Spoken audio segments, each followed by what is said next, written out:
Hello everyone, welcome to React JS tutorial. Previous క్లాసెస్లో మనం react జేఎస్కి కావాల్సిన ప్రీరిక్విజైట్స్ అన్నీ చూసాము. మన రియాక్ట్ జేఎస్లో మనం వాడే జావా స్క్రిప్ట్ ఫంక్షన్స్ కానీ జావా స్క్రిప్ట్ సింటాక్సెస్ కానీ EX6 కానీ మన దాని గురించి ఏమో చూసుకున్నాం. HTML CSS గురించి కూడా మనం తెలుసుకున్నాం. ప్రీవియస్ క్లాసెస్లో మనం HTML CSS బేస్డ్గా ఒక వెబ్సైట్ కూడా తయారు చేసాం, శాంపుల్ వెబ్సైట్. ఇప్పుడు రియాక్ట్ జేఎస్ బేసిక్స్ తెలుసుకోబోతున్నాం. ఈ టాపిక్లో మనకు ముఖ్యంగా తెలియబోయేది రియాక్ట్ యొక్క బేసిక్స్. రియాక్ట్లో కిక్ స్టార్ట్ చేయడానికి మనకు బేసిక్స్ ఏమేమి అవసరం అవుతుంది, ఏమేమి యూస్ అవుతుంది అని తెలుసుకోబోతున్నాం. Let's get started. First react basics introduction video ఇది.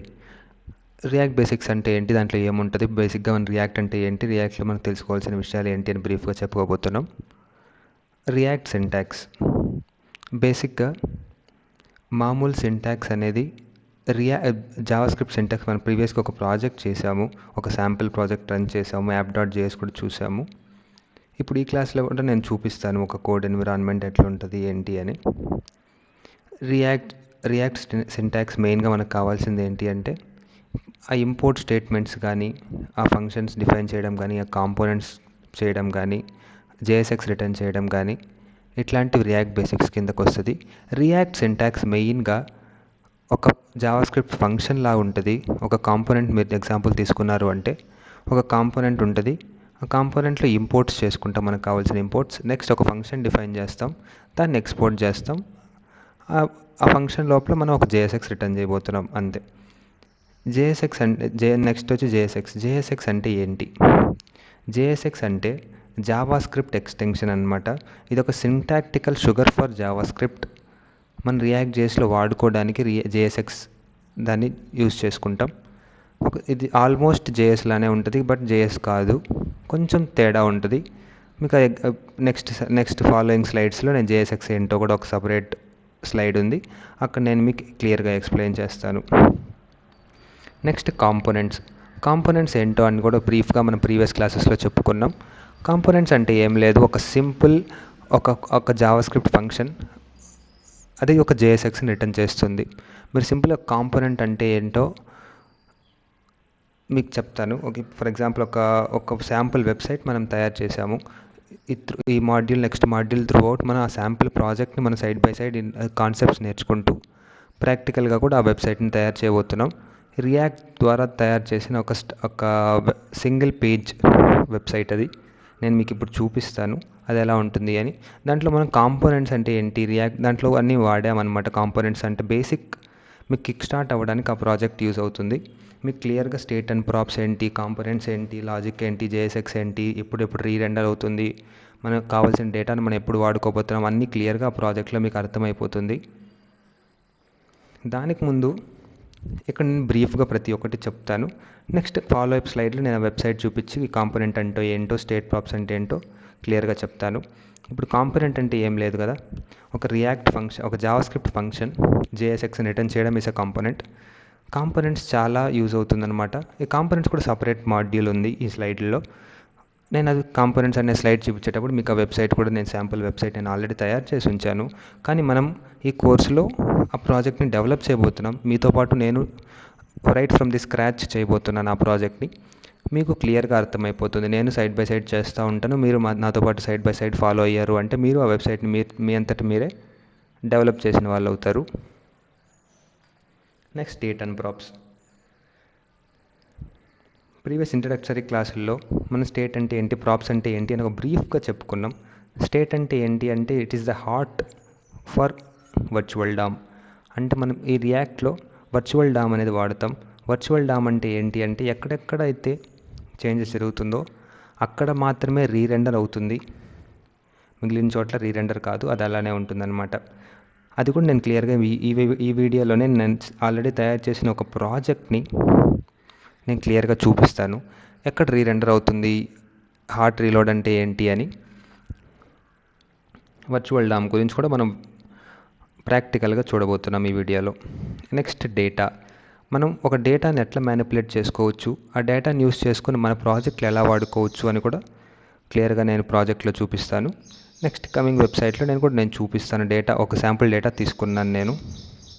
ఆ డేటాను మనం ఎట్లా మ్యానిపులేట్ చేసాము, ఆ డేటాను వాడుకొని మన వెబ్సైట్లో ఎలా రెండర్ చేసాము, డిస్ప్లే చేసాము అని కూడా క్లియర్గా చెప్పిపోతున్నాను. Next components. ఇందాక మనం చెప్పుకున్నట్టు కాంపోనెంట్ అంటే ఒక function which returns JSX. Component అంటే ఏంటో చూసాము. కాంపోనెంట్ దేనికి వాడాలి, కాంపోనెంట్ అంటే ఏంటి, దానివల్ల అడ్వాంటేజెస్ ఏంటి, ఎక్కడ కాంపోనెంట్ అనేది ముందు వెబ్సైట్లో లేదు. HTML, CSS, జావాస్క్రిప్ట్ వాడేటప్పుడు కాంపోనెంట్ అనే కాన్సెప్ట్ లేదు. ఇప్పుడు దీన్ని ఎందుకు తీసుకొచ్చారు, దేనికి వాడుతున్నాం, దానివల్ల ఉపయోగాలు ఏంటి, కాంపోనెంట్ అంటే ఏంటి అని తెలుసుకోబోతున్నాం. రీయూజబిలిటీ. ఒక కాంపోనెంట్ని కానీ మీరు ఒకసారి డెవలప్ చేశారు అంటే మన ప్రాజెక్ట్లో ఎన్నిసార్లు కావాలంటే అన్నిసార్లు ఆ కాంపోనెంట్ని మనం రీయూజ్ చేసుకోవచ్చు అన్నమాట. అట్లనే ఎప్పుడు పడితే అక్కడ వాడుకోవడం కాదు. మీకు కొన్ని ఒక శాంపుల్ వెబ్సైట్స్ ఉంటాయన్నమాట. దాంట్లో మీకు ఒక ఎగ్జాంపుల్ చెప్తాను. సింపుల్గా ఒక థియరిటికల్ ఎగ్జాంపుల్ చెప్పాలి అంటే, మన ఫేస్బుక్ కానీ ట్విట్టర్ కానీ వాడుతూ ఉంటాం అందరూ, చాలా వరకు అందరూ వాడతారు. మీరు ఫీడ్స్ చూస్తారనమాట. న్యూస్ ఫీడ్స్ అనే ఒక ఆప్షన్ ఉంటుంది. ఈ ఫేస్బుక్లో అయితే ఎవరైనా పోస్ట్ చేస్తే, లేకుంటే ట్విట్టర్లో ఎవరైనా ట్వీట్ చేస్తే మనకు పోస్ట్ లెక్క వస్తుంది అనమాట. బేసిక్గా మన హోమ్ పేజ్లో ఉంటే మనకు న్యూస్ ఫీడ్స్ కాలం డిస్ప్లే అవుతుంది. మనం స్క్రోల్ చేస్తూ ఉంటే డిఫరెంట్ పోస్ట్స్ మనం చూస్తూ ఉండొచ్చు. మీరు గమనించినట్టయితే క్లియర్గా ప్రతి పోస్ట్ ఒకేలానే ఉంటుంది. ఒకేలానే అంటే డేటా కాదు, అందులో ఉండే డేటా మ్యాటర్ కాదు, అందులో ఉండే టెక్స్ట్ అవంతా కాదు. మీరు అవుట్లైన్ చూసుకున్నారు అంటే మీకు ఎగ్జాక్ట్లీ సిమిలర్గానే ఉంటుంది ప్రతి ఒక్కటి. అంటే ఫర్ ఎగ్జాంపుల్ ఏ అనే పర్సన్ ఒక ట్వీట్ చేశాడు అనుకోండి, ఇంకో బి అనే పర్సన్ ఇంకో ట్వీట్ చేశాడు అనుకోండి, మీరు అవుట్లైన్, ఆ డిజైన్, ఆ లుక్, ఆ ఫీల్ రెండు ఒకేలానే ఉంటుంది. ఏ చేసే ట్వీట్, బి చేసే ట్వీట్ మనకు కనిపించే విధానం రెండు ఒకేలానే ఉంటుంది. మీరు డేటా వైజ్ చూడబాకండి, మీరు యూఐ వైజ్ చూడండి, ఒక యూజర్ ఇంటర్ఫేస్ వైజ్ చూడండి, గమనించండి, మీకు సేమ్గానే ఉంటుందన్నమాట. అంటే యూజర్ నేమ్ మారుతుంది, యూజర్ ఏం పోస్ట్ చేస్తాడనే డేటా మారుతుంది, కింద లైక్ స్టేటస్లు ఉంటాయి, లైక్ కమెంట్ స్టేటస్లు, అవి మారుతూ ఉంటాయి. కానీ మీకు కనిపించే విధానం, ఆ పోస్ట్ కనిపించే విధానం, ఇంకో పోస్ట్ కనిపించే విధానం రెండు ఒకేలానే ఉంటుంది. దాన్ని మనం కాంపోనెంట్ ఎగ్జాంపుల్గా చెప్పుకోవచ్చు. అంటే అక్కడ మనం ఒక కాంపోనెంట్ రెడీ చేసాము అంటే దాని లోపల డేటా డైనమికల్గా మనం ఇన్సర్ట్ చేసుకుంటూ ఉండొచ్చు. కాబట్టి ఆ కాంపోనెంట్ని మనం కాంపోనెంట్ని ఎన్నిసార్లు కావాలంటే అన్నిసార్లు వాడుకోవచ్చు. ఈ కాంపోనెంట్ రీయూజబిలిటీ అని కూడా మన ప్రాజెక్ట్లో చూద్దాము. ఇప్పుడు నేను చూపిస్తాను. చూడండి ఈ శాంపుల్ ప్రాజెక్ట్ మనం డెవలప్ చేయబోతున్నాం. ఈ శాంపుల్ ప్రాజెక్టే మనం ఈరోజు తయారు చేయబోతున్నాం. ఈరోజు శాంపుల్ ప్రాజెక్ట్ ఇదే. ఇది నా లోకల్లో డెవలప్ చేశాను కాబట్టి ఇక్కడ లోకల్ హోస్ట్ అని ఉంది. మీరు కూడా మీ లోకల్లో డెవలప్ చేసుకున్నప్పుడు లోకల్ హోస్ట్లే ఉంటుంది. మనం ఒకవేళ డిప్లాయ్ కానీ చేసినట్టయితే మనకు అది ఇంటర్నెట్లో కానీ చూసుకోవచ్చు. ఇప్పుడు చూడండి, ఇదేంటి అంటే ఈ ప్రాజెక్ట్ ఏంటో సింపుల్గా ఒక లైన్లో చెప్తాను. ఈ ప్రాజెక్ట్ ఏంటి అంటే మన సేవింగ్ ట్రాకర్ అనమాట. సేవింగ్ ట్రాకర్ అంటారనమాట దీన్ని. అంటే ఏంటి అంటే మనం మామూలుగా ప్రతి వాళ్ళు మనం ఇన్కమ్ ఎర్న్ చేస్తాం. ప్రతి వాళ్ళకి మనం మిడిల్ క్లాస్ ఫ్యామిలీస్ కానీ, ఈవెన్ హయ్యర్ క్లాసెస్ కానీ, రిచ్ ఫ్యామిలీస్ కూడా మనం ఎంత సేవ్ చేస్తున్నాం అనేది చాలా ఇంపార్టెంట్. మనం ఎంత సేవ్ చేయబోతున్నాం అనే టార్గెట్ కూడా చాలా ఇంపార్టెంట్ అనమాట. ఆ టార్గెట్ని పెట్టుకుని మనం నెల నెల వచ్చే ఇన్కంలో ఎంత ఖర్చు పెడుతున్నాం, ఎంత సేవ్ చేస్తున్నాం అనే ట్రాకర్కి మనం మామూలుగా ఎక్కడైనా నోట్ చేసుకుంటాం ప్రీవియస్ ముందంతా. దాన్ని ఫుల్ఫిల్ చేయడానికి మనం ఒక వెబ్సైట్ తయారు చేయబోతున్నాం అనమాట. దీనికి సింపుల్గా చెప్పాలంటే సేవింగ్ ట్రాకర్ అనే పేరు వాడుకోవచ్చు. ఈ ప్రాజెక్ట్ ఈ పేరు ఎగ్జాక్ట్గా సూట్ అవుతుంది. ఇక్కడ చూడండి, ఇప్పుడు ఫంక్షనాలిటీ వైజ్ ఫ్యూచర్ క్లాసెస్లో వెళ్దాం. ఫస్ట్ యూఐ వైజ్ చూద్దాం అనమాట. ఇక్కడ చూడండి, నేను కాంపోనెంట్ అని చెప్తున్నాను. కాంపోనెంట్ అని చెప్పి ఈ వెబ్సైట్లోకి తీసుకొచ్చాను మిమ్మల్ని. కాంపోనెంట్ అంటే ఏంటో సింపుల్గా చెప్తాను చూడండి. ఇక్కడ ఈ కలర్లో ఉంది కదా, లైట్ పింక్ కలర్లో, లేకుంటే పింక్ కలర్ అనుకోండి. ఈ కలర్లో మనకి ఎంటర్ ది సేవింగ్ టార్గెట్, మన టార్గెట్ ఎంతో ఎంటర్ చేయాలి. ఒక ఇన్పుట్ ఉంది, ఒక టెక్స్ట్ ఉంది. ఇక్కడ ఈ ఫీల్డ్ అనేది ఒక కాంపోనెంట్, అంటే ఇది ఒక కాంపోనెంట్. లేకుంటే ఇది ఫస్ట్ అనుకోండి. అంటే కాంపోనెంట్‌ని సింపుల్‌గా చెప్తున్నాను. మనం కాంపోనెంట్‌లుగా డివైడ్ చేసుకుంటాం అనమాట. చూడండి ఫర్ ఎగ్జాంపుల్ ఒకవేళ హెచ్టీఎంఎల్‌లో మీరు గాని ఈ పేజ్‌ని తయారు చేయాలి అంటే సింగిల్ ఇండెక్స్ డాట్ హెచ్టీఎంఎల్ ఫైల్‌లో మొత్తం చేసేసేయొచ్చు. కరెక్టా?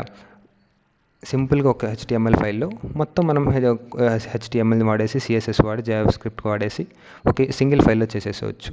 కానీ ఇక్కడ రియాక్ట్ ఏం చేస్తుంది అంటే కాంపోనెంట్ బేస్డ్ స్ట్రక్చర్ ఫాలో అవుతున్నాం కాబట్టి మనం ప్రీవియస్ క్లాసెస్లో చెప్పుకున్నట్టు పెద్ద పెద్ద టాస్క్స్ని స్మాలర్ చంక్స్గా డివైడ్ చేసుకొని డెవలప్ చేసుకుంటామన్నమాట.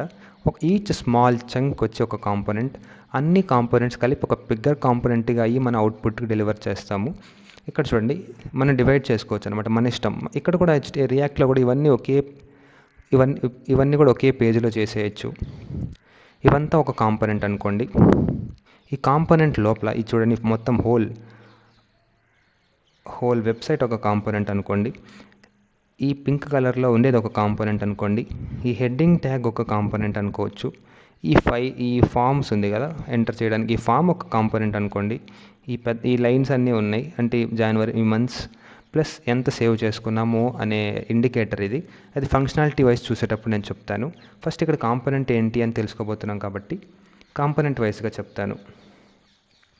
ఇవన్నీ ఒక కాంపోనెంట్ అనుకోవచ్చు. ఈ కాంపోనెంట్ లోపల కూడా చూడండి, చూడడానికి చూడండి, ఇది సేమ్గానే ఉంది, ఇది సేమ్గానే ఉంది, ఇది సేమ్గానే ఉంది. చూడండి చూడడానికి 12 మంత్స్ కదా, చూడడానికి ఇవన్నీ సేమ్గానే ఉంది. చూడండి ఇక్కడ నేనేం చేశాను అంటే ఒక్క కాంపోనెంట్ మాత్రమే డెవలప్ చేశాను. ఈ కాంపోనెంట్ని 12 సార్లు మనం వాడుకున్నాం అనమాట. అంటే ఇది హెచ్టీఎంఎల్ సిఎస్ఎస్లో అయితే ఇది 12 సార్లు రాయాల్సి వస్తుంది. రియాక్ట్లో అట్లా కాదు, ఒక్కసారి ఇది డెవలప్ చేశాను, డిజైన్ చేశాను, డెవలప్ చేశాను. దీన్ని 12 సార్లు మనం వాడుకుంటున్నాం అంతే. ఈ లోపల డేటా మారుతుందే తప్ప డిజైన్ ఒకటే. చూడండి ఒక బాక్స్ ఉంది, ఎంత పర్సెంట్ అని ఉంది, మంత్ పేరు ఏంటి అని ఉంది, అంతే. డైనమికల్గా ఈ డేటా మారిందే తప్ప ఓవరాల్గా look and feel of the UI ఒకటే. ఓకే, అది మనం కాంపోనెంట్ అనమాట. డివైడ్ అండ్ బిల్డ్, ఇందాక మనం చెప్పుకున్నట్టు ఒక పెద్ద కాంపోనెంట్ని స్మాల్ పార్ట్స్గా డివైడ్ చేసి బిల్డ్ చేసి మళ్ళీ దాన్ని కంబైన్ చేసి ఒక అవుట్పుట్గా ఇస్తామన్నమాట. ఇప్పుడు చూడండి, ఈ పేజ్ మొత్తం ఒక కాంపోనెంట్ అనుకున్నాం. ఈ కాంపోనెంట్ లోపల ఇదొక కాంపోనెంట్, ఇదొక కాంపోనెంట్, ఇదొక కాంపోనెంట్, ఇదంతా హోల్ ఒక కాంపోనెంట్ ప్లస్ ఆ కాంపోనెంట్ లోపల ఇంకో కాంపోనెంట్. ఓకే, స్మాల్గా డివైడ్ చేసుకొని స్మాల్గా బిల్డ్ చేసుకొని మొత్తంని కంబైన్ చేసి లాస్ట్లో ఒక ద హోల్ కాంపోనెంట్ని మనం డెలివర్ చేస్తే అదొక రియాక్ట్ వెబ్సైట్ అయిపోయిందనమాట. Okay, dry principle. మీరు డిజైన్ ప్రిన్సిపల్స్ కానీ మీకు కొంచెం ఐడియా ఉంటే డ్రై ప్రిన్సిపల్ అనేది చాలా ఇంపార్టెంట్ అనమాట. మనం రాసిన కోడ్ మళ్ళీ రాయకూడదు. Don't repeat your self. Dry అంటే డోంట్ రిపీట్ యువర్ సెల్ఫ్. మనం రాసిన కోడ్ని మళ్ళీ దాన్ని రిపీట్ చేయకుండా ఉండడం ఒక డిజైన్ ప్రిన్సిపల్. రిపీట్ చేయడం వల్ల మనకేం ప్రాబ్లం రాదు. కానీ చూడండి, ఫర్ ఎగ్జాంపుల్ మీరు గుర్తుపెట్టుకోండి, మీరు ఫ్యూచర్లో ఒక చాలా పెద్ద వెబ్సైట్ తయారు చేస్తున్నారు అనుకోండి. మీరు దాన్ని ఇప్పుడు మీరు గూగుల్లో పెట్టారు, ఆ వెబ్సైట్ని 100 మంది చూస్తున్నారు అనుకోండి ఒకేసారి. మీ సర్వర్ దెబ్బతినకుండా ఉండాలి. ఫాస్ట్గా ప్రతి యూజర్కి ఫాస్ట్గా మీ వెబ్సైట్ లోడ్ అవ్వాలి. డైనమికల్గా కూడా చాలా ఫాస్ట్గా ఉండాలి, రిలయబుల్ ఉండాలి, ఫాస్ట్గా ఉండాలి. కాబట్టి ఎక్కువ మన వెబ్సైట్లో రెండర్ అయ్యే కంటెంట్ ఉండకూడదు. సేమ్ కాంపోనెంట్ మనం రిపీట్గా వాడుకోవడం వల్ల దానికి యూఐకి డిస్ప్లే చేయడానికి ఒక బ్రౌజర్ మనం రాసిన కోడ్ని డిస్ప్లే చేయడానికి చాలా తక్కువ టైం తీసుకుంటుంది అనమాట. అందుకే రియాక్ట్ చాలా స్పీడ్ అండ్ పవర్ఫుల్. కాబట్టి డ్రై ప్రిన్సిపల్ ఇది ఫాలో అవుతుంది. Do one thing at once, function are component. మీకు నెక్స్ట్ కమింగ్ స్లైడ్లో మీకు చెప్తాను. మనం ఒక కాంపోనెంట్ని 2 రకాలుగా తయారు చేసుకోవచ్చు. ఒకటి ఫంక్షనల్ కాంపోనెంట్, ఇంకోటి క్లాస్ బేస్డ్ కాంపోనెంట్ అనమాట. మీరు ఫంక్షన్స్ ఇప్పుడు ఫ్యూచర్లో అందరూ ఫంక్షన్ బేస్డ్కే మారిపోతున్నారు. క్లాస్ బేస్డ్ కాంపోనెంట్స్ ఇప్పుడు ఎవరు డెవలప్ చేయడం లేదు, కానీ ఎగ్జిస్టింగ్లో ఉంది. మీరు కావాలంటే క్లాస్ బేస్డ్ కాంపోనెంట్స్ వాడుకోవచ్చు, లేకుంటే ఫంక్షనల్ బేస్డ్ కాంపోనెంట్ వాడుకొని మీ వెబ్సైట్ తయారు చేయొచ్చు. కానీ మన ఈ కోర్స్ మొత్తంలో ఫంక్షన్ బేస్డ్ కాంపోనెంట్ యూస్ చేసుకొని మాత్రమే వెబ్సైట్స్ డెవలప్ చేయబోతున్నాం. కానీ మధ్యలో మన క్లాస్ బేస్డ్ కాంపోనెంట్స్ వాడుకునే అవకాశాలు ఉంటాయి. అప్పుడు మీకు దాన్ని ఎట్లా వాడతాం, దాన్ని ఏంటి అని, దాని ప్రిన్సిపల్స్ ఏంటి, దాన్ని ఎట్లా వాడతాము అని కూడా నేను చూపిస్తాను. మీకు అది యూస్ఫుల్ ఉంటుంది. కానీ ఫ్యూచర్లో క్లాస్ బేస్డ్ కాంపోనెంట్స్ ఎవరు వాడకూడదు అని కాదు, వాడరు అని. ఎందుకంటే ఫంక్షన్ బేస్డ్ కాంపోనెంట్స్ కొంచెం ఈజీగా ఉంటుంది మనకు డెవలప్ చేసుకోవడానికి. మనం మీకు నేను ప్రాజెక్ట్లో చూపిస్తాను రెండు ఎట్లా ఉంటుంది అని, మీకే అర్థమైపోతుంది అనమాట. ఇది మన చాయిస్, కానీ ఫ్యూచర్లో అందరూ ఫంక్షనల్ కాంపోనెంటే వాడాలి అని ఒక సజెషన్ ఉంది అనమాట. Recommended to use functional component. Split bigger logic functions into smaller child functions. Same point అనమాట. డివైడ్ అండ్ బిల్డ్నే పెద్ద పెద్ద లాజిక్లు రాయకుండా ఒకే దాంట్లో ఆ లాజిక్ని చిన్న చిన్నగా డివైడ్ చేసి ఎగ్జిక్యూట్ చేసి దాన్ని అన్ని కలిపి పెద్దగా ఇవ్వడమే simple bigger logic split bigger logic function into small children functions.